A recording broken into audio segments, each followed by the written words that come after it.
Welcome to my house. It's grape season. Spectacular. Welcome to How to Mum, episode 3.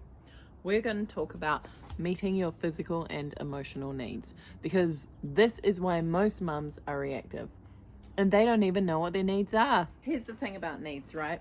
The only time that they are ever available for somebody else to meet is by your parents as a child. But most of us had parents who didn't know how to meet our emotional needs. They didn't even know what those were. What that means is now we are in this complicated position where we need to learn how to meet our own needs while also meeting our child's needs. And a lot of us have this belief, a hidden belief underneath, that only one person can get their needs met.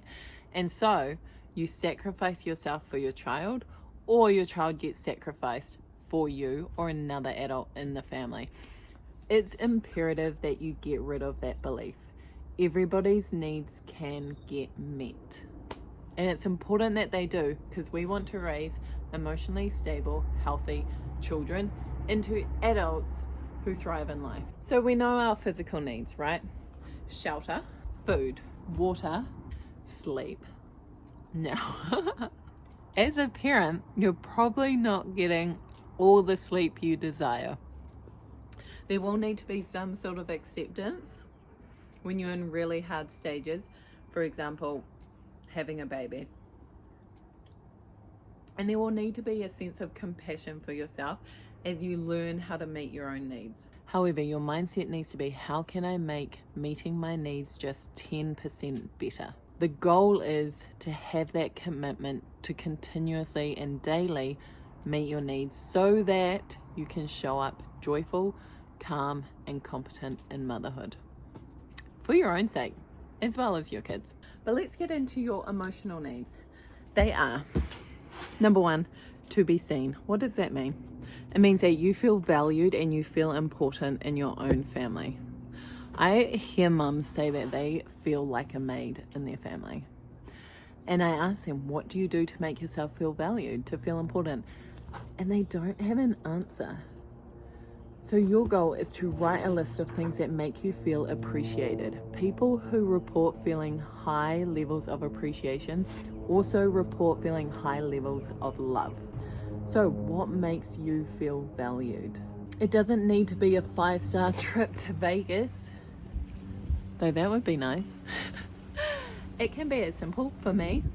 I stop in and get myself an iced coffee and I say, you know what, Annalise, you were brilliant this morning. Cheers to you. It can be as simple as patting yourself on the back. And that might be hard at first because so many of us have a very critical brain, right? Now, understand that these are simply habits that we need to break and we don't need to overcomplicate it. Once we practice a new pattern, the old pattern will naturally go away. Number 2, to feel heard. Do you take your desires seriously? Do you take your opinions seriously? Do you prioritize your goals? Do you show up for yourself each and every single day? Do you follow through with the things that you want to do? This is how you meet your need of feeling heard. So if you have a goal of getting fit, what are you doing each day? What action are you taking each day to meet that goal? If you have a goal of being financially secure, what action are you taking each day? Everything you want in life comes with action. Action brings clarity.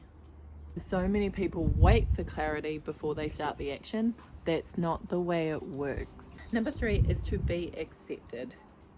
Do you accept who you are? Do you like who you are? Do you accept your personality, your quirks, your flaws?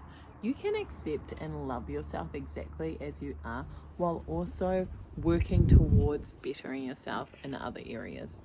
Okay? But it starts with, can you speak to the younger version of you with love and appreciation and acceptance? What would the younger version of you love to hear? But your goal is to step into an acceptance of who you are.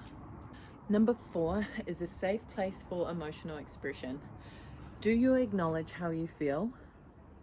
Give yourself what you need. When you feel sad, do you allow yourself to cry? When you feel angry, do you find a healthy outlet for that anger, like exercise? One way that you can do this is by often checking in with yourself and saying, I feel, I need, and then following through. This is also going to help you build self-trust, which, by the way, is a huge part of confidence. When you meet your emotional needs daily, you tell yourself that you are important. There are a few other things that we need to feel as well. Significant, competent, and like we belong. So how can you make yourself feel significant? That's kind of the same as the first one, you know, that importance, that value. How can you make yourself feel competent? Now, competence is that you can do your daily tasks with ease. So what is it that you may need to work on each day? Is it time management? Is it nervous system regulation? Is it having a positive mindset? Is it something financial? Step into prioritizing future you, always, so that when you get to the future, it's easier. And how do you make sure you belong? You understand that as a mother, you are the most important person in this family. If you go down, your entire family goes down, and that is why you must prioritize yourself. So what are we going to do each and every single day? Number one, you are going to have a mantra available to help you get through the hard moments or to help you feel loved. That might be, this is hard and I can do hard things. That might mean stepping into, I feel, I need, follow through. It might be saying, hey, you're having a really hard day today and that's okay. Maybe we can schedule some rest in.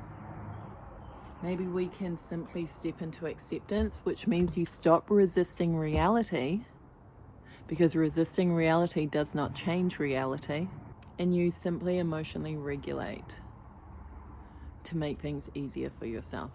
Number two is an emotional regulation strategy. Is it speaking to the younger you kindly? Is it taking breaks? Is it deep breathing? Is it stretching? Is it exercise? Is it music that makes you feel good? Number three, how can you prioritize future you? Is it organizing dinners and lunches and breakfast the night before? Is it starting a side hustle so you can get out of debt? Is it prioritizing learning positive parenting skills so that parenting is easier for you? Number four is joy. Hey, here's a secret. Joy is not optional. It is necessary. I love iced coffee. I love dancing around my lounge with 80s music on. I love bouncing on my mini trampoline. I love going for a slow walk with my AirPods around the block.